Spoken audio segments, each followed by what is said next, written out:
de Relaciones Exteriores, Marcelo Ebrard. Ambos nombramientos tienen que llegar al Senado para su ratificación y el Senado lo recibirá prontamente. A lo largo del día de hoy o de mañana estaremos recibiendo esos nombramientos que el Senado tiene que ratificar. Vamos a abordar el procedimiento correspondiente en la mesa directiva del Senado para hacer la ratificación de ambos nombramientos. Ese es el primer punto que quería comentar con ustedes. También, por otro lado, quiero comentar en relación con todos estos debates que hemos tenido sobre fueros y privilegios, que vamos a actuar en consecuencia. La idea es que trabajemos de acuerdo a lo que se ha venido discutiendo, de acuerdo a lo que se ha venido consensando, y el tema de eliminar el fuero está entre los temas de consenso de las distintas bancadas, de los distintos grupos parlamentarios. Por lo tanto, es un tema que me parece a mí es lógico que avance en el Senado de la República. Al respecto, yo creo que hay elementos, se han presentado proyectos en el pasado, se han presentado nuevos proyectos al respecto, y por mi parte voy a presentar también una iniciativa para eliminar el fuero de los legisladores. Hay una exigencia de la sociedad mexicana para terminar con fueros y privilegios. Es una exigencia que se parece mucho a la que había a mediados del siglo XIX, cuando después de la Revolución de Ayutla de 1854, los liberales empezaron a plantear la abolición de fueros y privilegios. De igual manera, guardando las debidas distancias históricas, ahora hay toda una batalla por eliminar fueros y privilegios. Entonces, a mí me parece que si el propio presidente de la República está pidiendo que le quiten el fuero, tenemos que abrir esa discusión a todos los niveles de las jerarquías del Estado mexicano. Por lo tanto, también los legisladores tenemos que aportar lo que nos corresponde, y yo considero que debemos de plantear la eliminación del fuero de los legisladores, que se planteó originalmente como una protección para no ser reconvenidos por sus dichos, pero terminó siendo una protección para no ser juzgados por sus delitos. Por lo tanto, me parece que hay que eliminar también el fuero de los legisladores. Luego, en siguiente lugar, ha habido comentarios diversos sobre el asunto de los aguinaldos y el pago de los impuestos. Al respecto, quiero dejar perfectamente en claro que desde que empezó la legislatura se resolvió dentro de los planes de austeridad del Senado que no se subsidiarían los impuestos que corresponde pagar a quienes tienen salarios del Senado. Por lo tanto, los senadores tendremos que pagar los impuestos que nos correspondan por nuestros ingresos y también por el aguinaldo que nos corresponda. Es decir, se tienen que pagar los impuestos correspondientes, tenemos que cumplir con la obligación fiscal correspondiente. Y de igual manera también quiero subrayar que ya en el plan de austeridad que aprobó el Pleno del Senado, se eliminó el llamado complemento de aguinaldo, porque aquí se daban 80 días de aguinaldo y ahora son 40 días como marca la ley. Entonces creo que el Senado ha hecho bien, y el Senado ha estado a la vanguardia en estos temas, no de ahorita, sino desde el principio, y me parece importante hacer la reafirmación de estos temas, además para que esté bien informada la opinión pública al respecto. Bien, esos son los tres temas que me interesaba platicar con todas y todos ustedes. Adelante. Buenas tardes, senador. Bueno, pues preguntarle, que nos detalle un poco más la iniciativa que va a presentar para eliminar el fuero a legisladores. ¿En qué consta? ¿Será la Cámara quien decida sobre si juzgarlos o no? Y también sobre esta parte de inmunidad procesal. ¿Estarían sujetos a proceso fuera de la cárcel? ¿Y algún otro detalle que podría adelantarnos sobre este caso, por favor? Bueno, es un planteamiento muy sencillo el que quiero hacer. Es decir, es quitar el fuero, es quitar la protección para que los legisladores, como cualquier otro ciudadano, respondan por los delitos que pudieran cometer. Ese es el punto central. Ya los detalles técnicos pues ya se expresarán en la propia iniciativa. ¿Pero no nos puede adelantar algo? Básicamente ese es el tema, es quitar la protección que hoy tiene el legislador. Es decir, hoy si un legislador es acusado de un delito, no puede ser procesado y juzgado. Entonces, la idea es quitar esa protección. Para que pueda ser procesado y juzgado, tiene que haber un procedimiento, tiene que haber una autorización del Congreso, de la Cámara de Diputados. Entonces, hay que quitar esa protección para que, si comete un delito, un legislador pueda ser procesado y juzgado como cualquier otro ciudadano. ¿Pero este proceso lo enfrentaría en libertad? Como cualquier otro ciudadano, si no, no quitamos el privilegio. Ok. Es decir, que tenga las mismas obligaciones que cualquier otro ciudadano, ese es el planteamiento. ¿A qué artículos es la propuesta? Es una iniciativa de reforma constitucional. Estamos planteando reformas al artículo 61 y 111 de la Constitución. Gracias, senador. Carlos Villarroel, de la Agencia Notimex. Gracias, senador. Buena tarde. Una precisión sobre este tema de quitar el fuero. ¿Significaría que ya no existiría la figura del desafuero en Cámara de Diputados, por un lado? Y por otro lado, ¿cómo proteger al legislador de que no sea reconvenido en sus dichos, que era el sentido original de este tema del fuero? Y por otra parte, respecto al tema de los aguinaldos, ¿mismo criterio se aplica con todo el personal del Senado independientemente de su jerarquía? Sí, claro.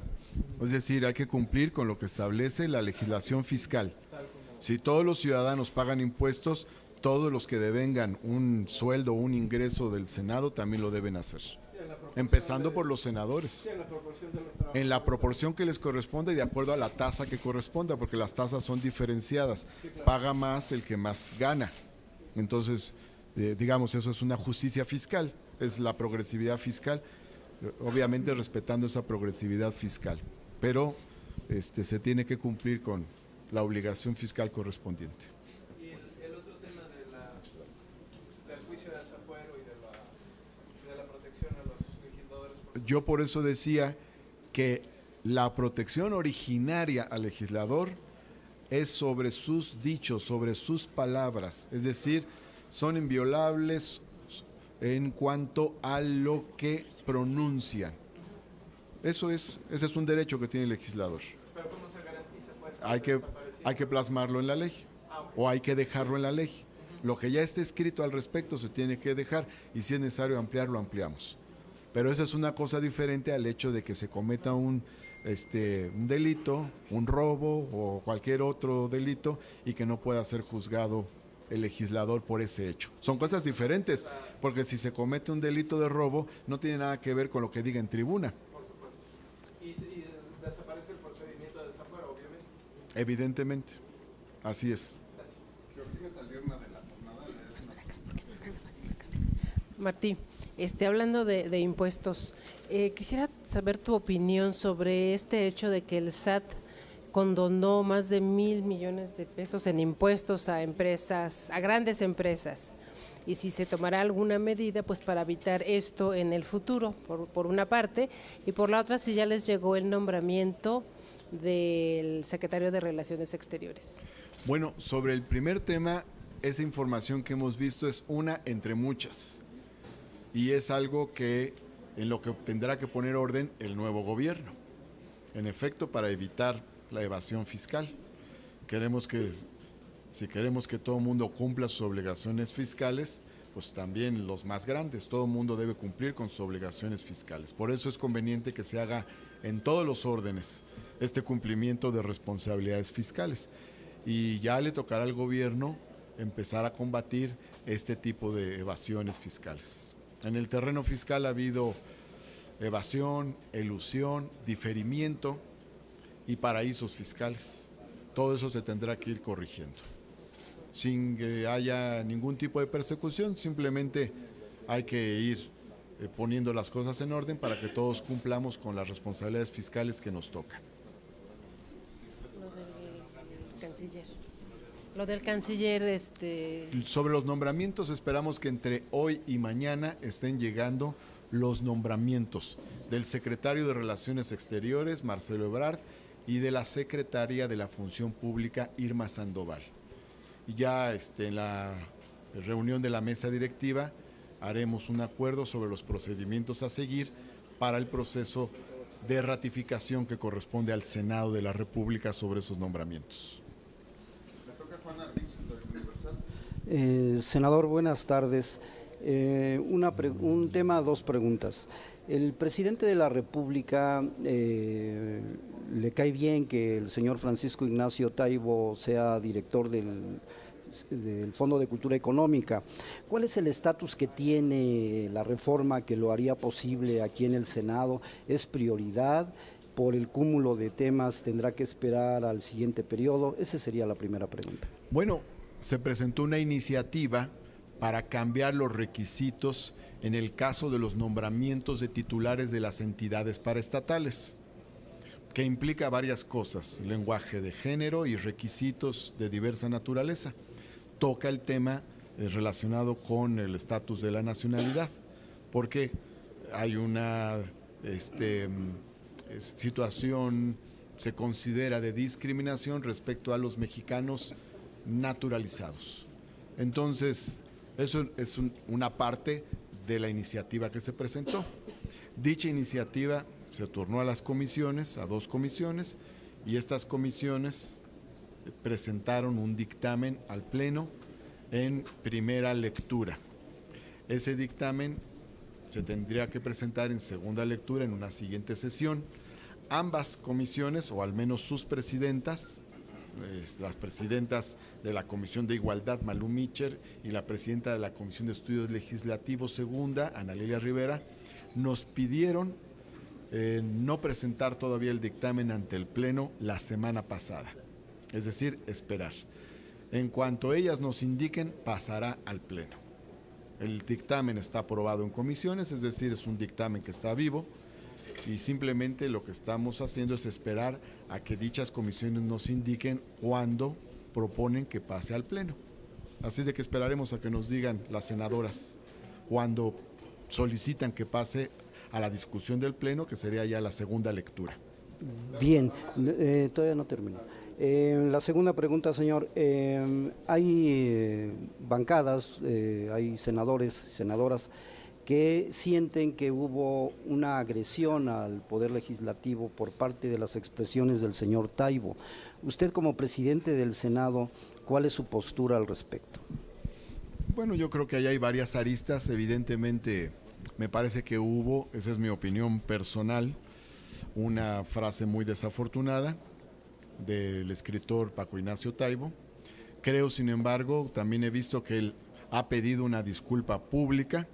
Y también, por otro lado, desde mi punto de vista, no se puede desconocer tampoco que es uno de los más grandes impulsores del libro y de la lectura en nuestro país. Entonces, yo creo que eso también se tiene que ponderar en la discusión. ¿No hay una agresión al Poder Legislativo, al Senado? Ya lo demás formará parte de la discusión, en todo caso, ¿no? ¿Cómo está, senador? Buenas tardes.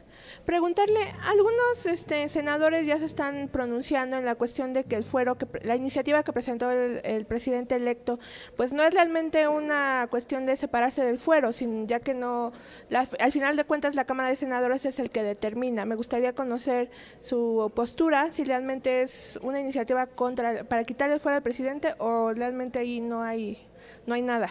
Bueno, pues se tiene que analizar en las comisiones. Las comisiones a las que se turnó tendrán que hacer el análisis correspondiente sobre estos temas y definir qué características tendrá el dictamen. Yo creo que las comisiones, en el análisis que tendrán, si consideran que hace falta más profundidad en la reforma correspondiente, yo creo que así lo harán. Sería todo. Muchas gracias. Buenas tardes, senador. Senador, si podría nada más precisar en esto de su iniciativa de eliminar el fuero a los legisladores, senadores y diputados, ¿qué delitos concretamente para castigarlos Pues todos. o meterlos a la cárcel o lo que sea? Todos, hay delitos diversos. Hay delitos que se consideran graves y otros no graves. En el caso de algunos delitos, las sanciones son corporales. En el caso de otros delitos, las sanciones son económicas. Eso ya lo establece el Código Penal. No estamos tocando el Código Penal en este caso. Eso obedece a otro tipo de reformas. Aquí lo único que estamos planteando es que se quite el fuero, es decir, que el legislador pueda ser juzgado por los delitos que cometa. Como cualquier ciudadano. Son 3 preguntas. La segunda, senador, quisiera conocer su opinión en relación a esta acción de inconstitucionalidad que están consensando la oposición, PAN y PRI, para ir a la Corte en contra de la ley orgánica de la Administración Pública Federal, ¿no? Concretamente en algunos temas como los superdelegados, ¿no? Conocer su opinión en ese sentido, ¿no? Pues miren, voy a citar a un jurista muy importante que incluso ha tenido cargos públicos y altas responsabilidades, como Diego Valadez, con quien no siempre he coincidido, como ustedes saben, pero ahora escribió una frase muy contundente. Dice él: ¿cómo es que el hecho de que el gobierno federal nombre un delegado es anticonstitucional, pero si nombra 10 delegados no es anticonstitucional? ¿Cómo va a depender la anticonstitucionalidad del número de delegados que se nombren? Yo no veo que haya ninguna anticonstitucionalidad en el hecho de que el gobierno federal nombre delegados. El gobierno federal es un gobierno de todo el país, es un gobierno de todo el territorio nacional, es un gobierno de toda la República, y los delegados que nombre actuarán sobre las facultades que tiene el gobierno federal de acuerdo a la Constitución Política de los Estados Unidos Mexicanos. Es como si dijéramos que el gobierno de un estado no puede salir del Palacio de Gobierno. ¿Por qué? Porque si no invadiría a los gobiernos municipales. Esas cuestiones serían absurdas. En el mismo territorio conviven 3 niveles de gobierno: federal, estatal y municipal. Así es de que yo no veo donde hay violación alguna a la Constitución. Sea 1, sean 2, sean 10 delegados, eso ya el gobierno lo decide en función de su propia organización. Y la tercera, senador Batres, está en primera lectura una reforma al artículo 19 constitucional para aumentar el catálogo de delitos oficiosos.